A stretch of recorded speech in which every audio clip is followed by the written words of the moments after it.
साच कहूं जग मारण आवे, और झूठ कही ना गाइयो, और साच न पूरा पावते झूठों जगपति आइयो।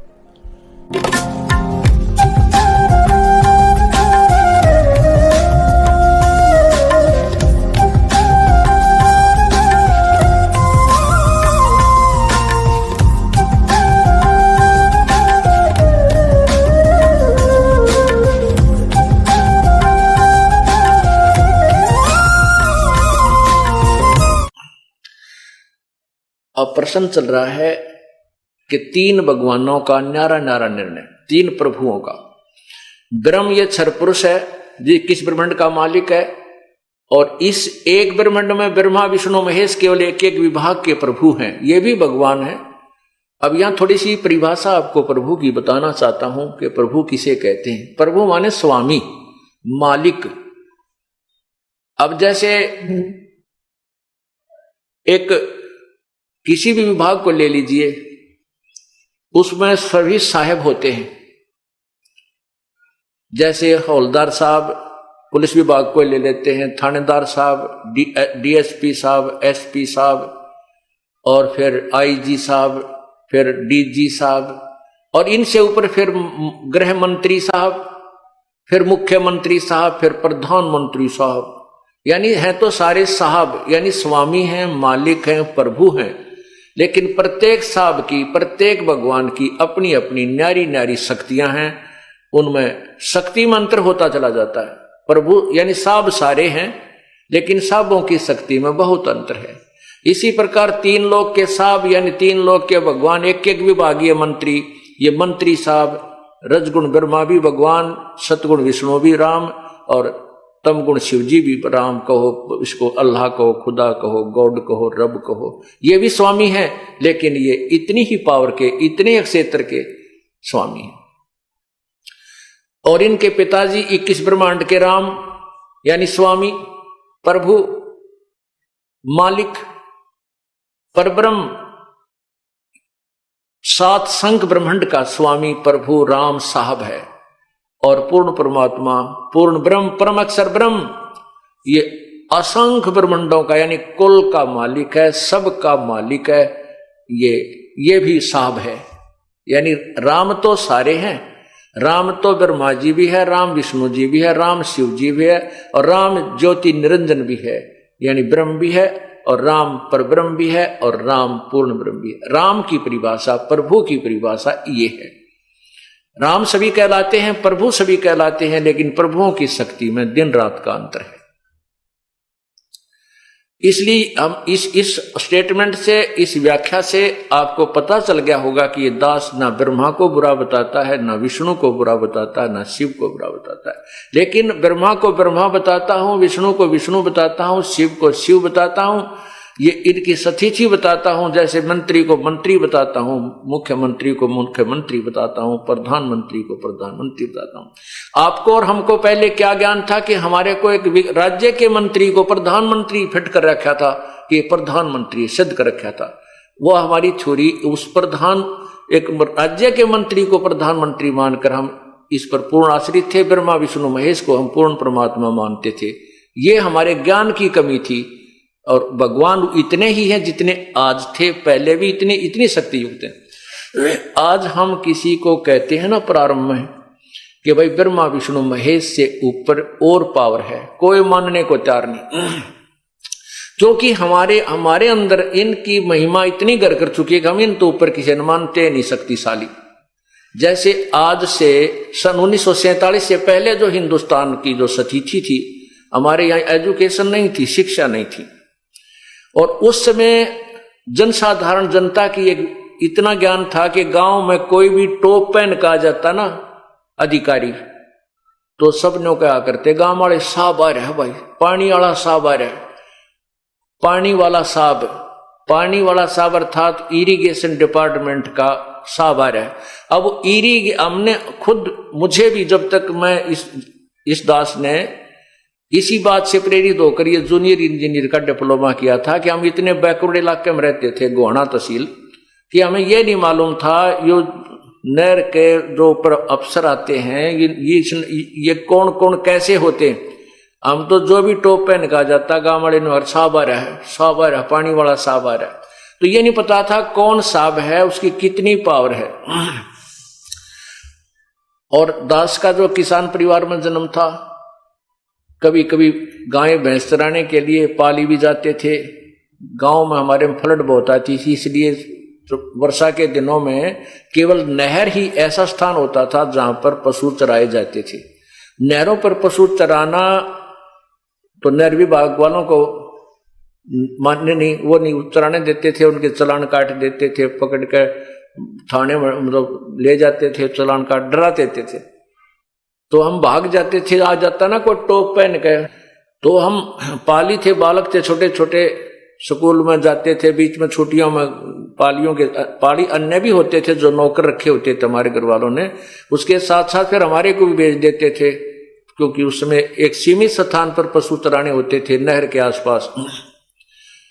तो सब भाग जाते थे, नहर का सांप आ गया, सांप आ गया, भाग जाते थे। उसके जाने के बाद फिर पशुओं को ले आते। कहने का भाव ये है कि हम इतने इलिटरेट थे, हमारे घर वाले भी, हमारे गांव वाले भी, यानी सभी क्षेत्र के, केवल एक गांव के नहीं, कि हमें यह नहीं मालूम था ये सांप कितनी पावर का है। अब हमें सब, उस समय हमारी ऐसी स्थिति थी, और उस समय हम डीसी को एक सुप्रीम पावर माना करते, डीसी को एक सुप्रीम पावर मानते थे गांव वाले ने। कहा कि में भी बात होती कि डीसी लाग रहा है तू के डीसी लाग रहा है, तेरा बाबू के डीसी लाग रहा है, यानी डीसी तो ऊपर पावर, फिर किसी की मान्य नहीं करते, कोई शक्ति और भी है, इसी हमारे मन में धारणा हो रही थी। एक उदाहरण है, एक समय एक चुटकुला आ रहा था एक अखबार में, उसमें एक समय कोई मंत्री, मुख्यमंत्रियों के ऊपर कोई घोटाले का केस हो गया और उनको कोई सजा की तैयारी होगी। पेपर में पहले दिन आया था कि इनको सजा पक्की होगी। तो चुटकुले में किसी ने प्रश्न कर रखा था कि भाई ये प्रधानमंत्री, राष्ट्रपति अगर ये ऐसी गलती कर दें क्या इनकी भी सजा हो जाएगी? तो उत्तर था ये कि डीसी लाग रहे हैं, इनकी भी सजा हो जाएगी। इनकी सजा क्यों ना होगी, ये कि डीसी लाग रहे हैं। अर्थात उसके मन में ये समझाना था कि हम डीसी को प्रधानमंत्री और मुख्यमंत्री, राष्ट्रपति से भी ऊंचा मान रहे थे। अगर ये कि डीसी लाग रहे, अगर डीसी तो के ऊपर तो कोई पावर को नहीं, इसके ऊपर कोई कानून ही नहीं काम करता। हमारे मन में उस इलिटरेशन के कारण, अज्ञानता के कारण ये घर कर चुका था कि डीसी सुप्रीम पावर है, और वह हमारे अंदर जमा हो रही थी। अब वही स्थिति इस तत्व ज्ञान, आध्यात्मिक ज्ञान के विषय में आज पूरे समाज की स्थिति है, पूरे विश्व की स्थिति है। हम आध्यात्मिक ज्ञान में इतने इलिटरेट हैं, हमने न्योना बेरा भगवान किसे कहते हैं, राम राम, अल्लाह अल्लाह, खुदा खुदा, गॉड गॉड हम कह रहे हैं। हमें यह नहीं मालूम कौन गॉड है, कौन किस गॉड की कितनी पावर है, जबकि हमारे सदग्रंथ सभी गवाही दे रहे हैं। अब इस तत्व ज्ञान से हम शिक्षित हो जाएंगे, आध्यात्मिक ज्ञान से हम परिचित हो जाएंगे। फिर आज हमारे को एसपी की पावर का पता है, आज हमारे को जेई की पावर का पता है, एसडीओ की पावर का पता है, एक्शन की पावर का पता है, ये कितना साब है, और एससी की पावर का पता है, चीफ इंजीनियर की पावर का पता है, मंत्री की पावर का पता है, प्रधान मुख्यमंत्री की पावर का पता है, और प्रधानमंत्री राष्ट्रपति की पावर का हम पता है, क्योंकि हम शिक्षित हो गए, हमें ज्ञान हो गया। लेकिन ये नहीं है कि ये जेई रिजेक्टेड है या एसडीओ कुछ भी कोई ना, नहीं, अपने अपने स्थान पर सबकी पावर है, और सबसे हमें कार्य जब लेना होगा, हम प्रजा हैं तो विनम्र भाव से, अधीन्य से और शिष्टाचार से हमने इनसे अपना सारा काम लेना होता है।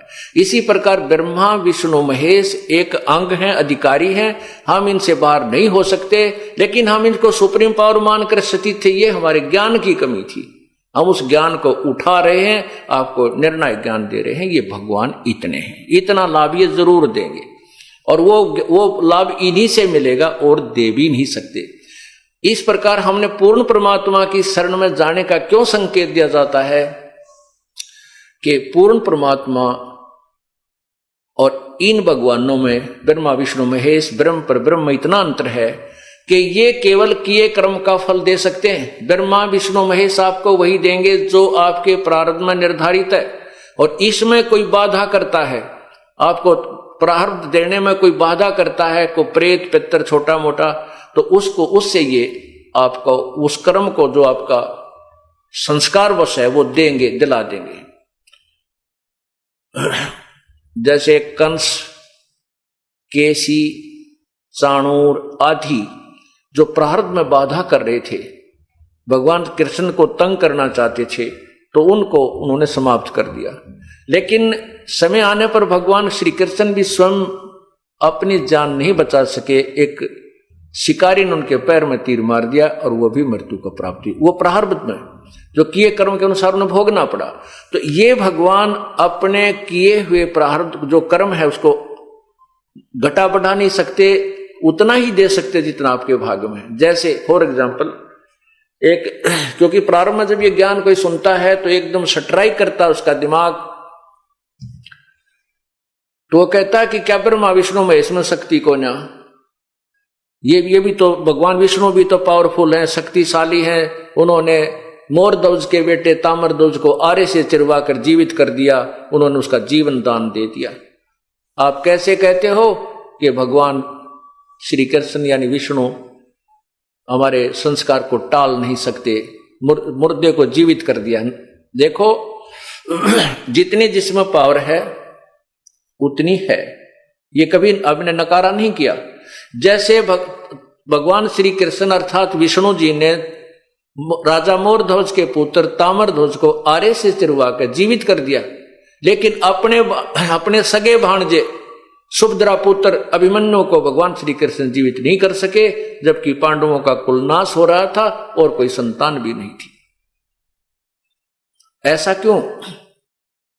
क्योंकि ताम्रध्वज जो मोरध्वज का पुत्र था उसका जीवन शेष था, उसके श्वास शेष थे। इस शरीर को काट के दोबारा जोड़ देना इन भगवानों के बाएं हाथ का खेल है, लेकिन ये आयु नहीं बढ़ा सकते, ये प्रारब्ध में परिवर्तन नहीं कर सकते। अभिमन्यु का श्वास नहीं थे, अभिमन्यु का जीवन उतना ही था, उसके प्रारब्ध में उस चक्र व्यूह में मरना ही था, इसलिए श्री कृष्ण जी उसको जीवित नहीं कर सके। अब आपको पूर्ण परमात्मा के विषय में बताऊंगा। इस 5 दिन के सत्संग में यही निर्णय दिया जाएगा कि ये भगवान कितनी राहत दे सकते हैं और पूर्ण परमात्मा कितनी राहत दे सकता है। पूर्ण परमात्मा यानी परम अक्षर ब्रह्म, वो हमारे संस्कार में भी यदि हमारा जीवन शेष नहीं है तो भी वो हमारी आयु को बढ़ा सकते हैं। एक नहीं कई दर्जनों प्रमाण आपके समक्ष रखे जाएंगे। जो पहले परमात्मा स्वयं आए थे उस समय जो उन्होंने किया था, और अब वर्तमान में वही शक्ति वही पावर आज काम कर रही है इस दास के माध्यम से। वर्तमान के कितने भक्तों को जीवन दान दिया, एक्सटेंशन ऑफ लाइफ की उस पूर्ण परमात्मा परम अक्षर ब्रह्म ने, वो भी आपको ज्ञान बताया जाएगा, आपके समक्ष उदाहरण रखे जाएंगे।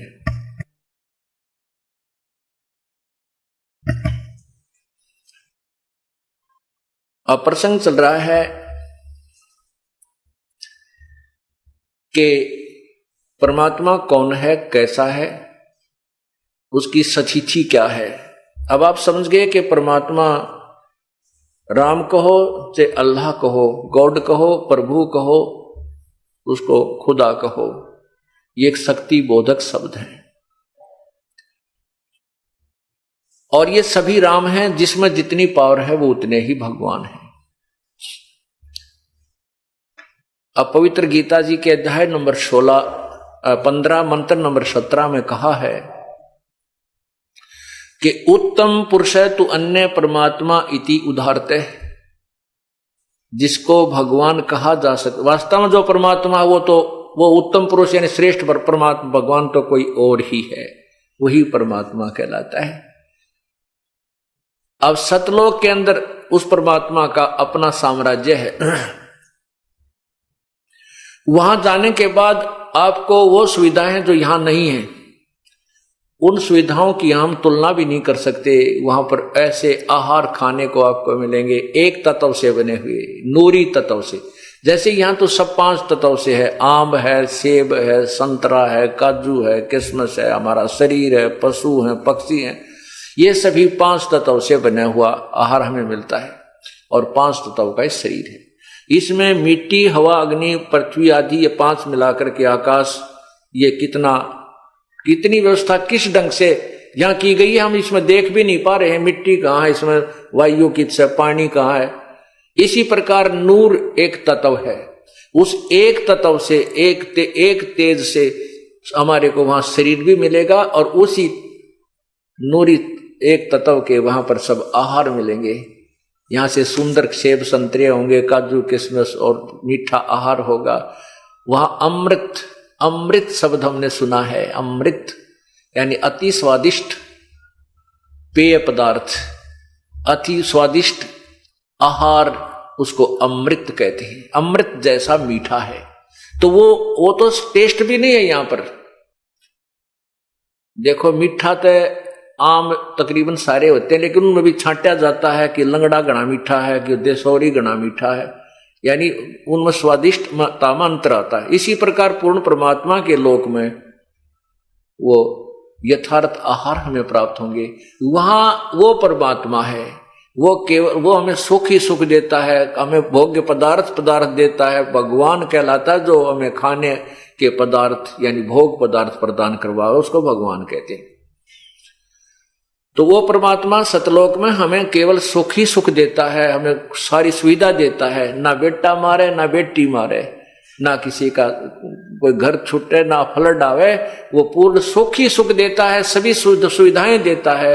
भगवान वास्तव में उसे कहते हैं जो मारे नहीं, जिसको किसी को दुख नहीं दे, किसी प्रकार की पीड़ा ना करे दे, उसको परमात्मा कहते हैं। अब परमात्मा ये भी है, जैसे आपको उदाहरण दिया, कसाई भी मालिक होता है कुछ नौकरों के ऊपर और बकरे भी पालता है, वो भी उन बकरों का मालिक है, लेकिन वो मालिक वास्तव मालिक नहीं है। मालिक वाले गुण नहीं है उसमें, प्रभु वाले गुण, परमात्मा वाले गुण नहीं हो तो स्वार्थ फिर नहीं देखता, उसमें रहम नहीं है। और सतलोक में सतपुरुष जो है वो वास्तव में परमात्मा है, उसमें दया ही दया है, वो दुख नहीं देता। इसलिए कहा कि वो उसको परमात्मा इति उधारते, उसको बस एक वो है भगवान परमात्मा कहा जाता है। यह त्रिलोक में जो तीनों लोकों में अविश्य प्रवेश करके विभर्ती सबका पालन पोषण करता है। यह लोक त्र में तीनों लोकों में विभर्ती प्रवेश करके और सबका पालन पोषण करता है। अविश्य सब में प्रवेश करके सबका पालन पोषण करता है। अविनाशी ईश्वर है, वो अविनाशी ईश्वर है, वास्तव में वो अविनाशी परमात्मा है। तो इस प्रकार हमने इस तत्व ज्ञान को समझना है। इसलिए गीता जी के ज्ञान को हमें समझना होगा। सदग्रंथ वही है, गीता जी वही है, चारों वेद वही है, परमेश्वर का सब संवेद यानी कबीर वाणी ये भी वही है। आज तक न तो इन वेदों को कोई समझ सका, न ही गीता जी को कोई समझ सका। 5500 वर्ष हो गए हैं इस पवित्र गीता जी के रिटर्न कार्य होने को हुआ है, और आज तक इसके अनुवादकर्ताओं ने गुड़ गोबर कर रखा है। किसी ने भी पवित्र गीता जी के ज्ञान को नहीं समझा और नहीं इसका यथार्थ अनुवाद वो कर सके। आज इस दास ने उसका यथार्थ अनुवाद आपके समक्ष पेश किया है, और जिसको एक गहरी नजर गीता नामक पुस्तक में अनुवादित करके, ज्यों क्या तो ट्रांसलेशन, गीता वही है, मूल ज्ञान वही है, उसका ट्रांसलेशन दास ने किया है। उस गहरी नजर गीता में ये एक पुस्तक है, यानी गीता जी को गहनता से अध्ययन करके तत्व ज्ञान की दृष्टि से उसका दृष्टिकोण से अनुवाद किया गया है। उसको पढ़कर आप फिर अन्य संतों, अन्य अनुवादकर्ताओं के अनुवाद को आप देखिएगा, आप माथे माथ मारोगे, अगर तेरा गजब होइयो। ऐसा अनर्थ कर रखा उन लोगों ने। गीता जी के अध्याय नंबर 18 के मंत्र 16 में 66 में गीता अध्याय नंबर 18 श्लोक 16 में लिखा है, गीता ज्ञान दाता भगवान कहता है कि मेरे लेवल की जो साधना तूने की है, जो मेरे लेवल की साधना होती है, मेरे सत्तर की साधना को मुझ में त्याग कर उस परम अक्षर ब्रह्म परमात्मा की शरण में जा, और फिर मैं तुझे सर्व पापों से मोक्ष कर दूंगा, तू चिंता मत कर। पुण्यात्माओं, हम सतलोक जाएंगे। सतलोक जाने के लिए हमने कौन सा फार्मूला अपनाना है, कौन सी विधि अपनानी है, कौन सी भक्ति अपनानी है, उसको भी गीता जी में बता रखा है। अब इसमें 18वें अध्याय के 66वें श्लोक में गीता जी में कहा है कि सर्वधर्मान परित्यज माम एकम शरणम व्रज अहम तवा सर्व पापेभ्यो मोक्षामि मा शुच। सर्वधर्मान परित्यज, मेरे लेवल की सभी धार्मिक पूजाओं को मुझ में त्याग कर, मेरे को देकर, एकम शरणम व्रज। एकम माने जिसके बराबर दूसरा ना हो, अद्वितीय परमात्मा, उसकी तुलना में कोई नहीं है, परम अक्षर ब्रह्म। जैसे गीता जी के अध्याय नंबर 8 के मंत्र 3 में खुद गीता ज्ञानदाता प्रभु कह रहा है कि वो परम अक्षर ब्रह्म है, और 8वें अध्याय के ही 8, 9, 10 श्लोक में कहा है कि उस परमात्मा की भक्ति करता हुआ जो अंत समय में शरीर छोड़कर जाता है तो उसी को प्राप्त हो जाता, उस देव परम पुरुष को प्रकाश होता है, जो प्राप्त होता है, जो सूर्य की तरह तेजो में है। 8वें अध्याय के 7वें और 5वें श्लोक में अपने बारे में कह रहा है कि मेरी साधना करता है वो मुझे प्राप्त होता है। 8वें अध्याय के 13वें श्लोक में लिखा है कि मेरा एक ओम नाम है, मेरा एक ओम नाम, ओम अक्षर है मुझ ब्रह्म का, उसको जो अंतिम सांस तक जाप करता छोड़ के जाता है, शरीर त्याग कर जाता है, तो अंत समय में मुझे प्राप्त होता है। उस परमात्मा की शरण में जाने के लिए क्या संकेत किया कि तत्वदर्शी संतों की खोज करो, फिर वो तत्वदर्शी संत तुम्हें जो ज्ञान बताएं उस विधि से साधना कीजिए, फिर उस परम पिता परमात्मा को प्राप्त हो जाओगे। उसके लिए फिर क्या बता संकेत दिया गीता जी में, गीता ज्ञानदाता ने 17वें अध्याय के 23वें श्लोक में क्या लिखा कि ओम तत्सत, ओम तत्सत, ओम तत्सत, ये एक मंत्र है ब्रह्मणे। ओम तत्सत ये त्रिविध समर्थ है, ब्रह्मण है त्रिविध समर्थ है, उस पूर्ण परमात्मा, ब्रह्मण माने पूर्ण परमात्मा, जो गीता जी ज्ञानदाता से अलग कोई प्रभु है, परम अक्षर ब्रह्म। उस परम अक्षर ब्रह्म की भक्ति के लिए 3 मंत्र का जाप है, ओम तत्सत।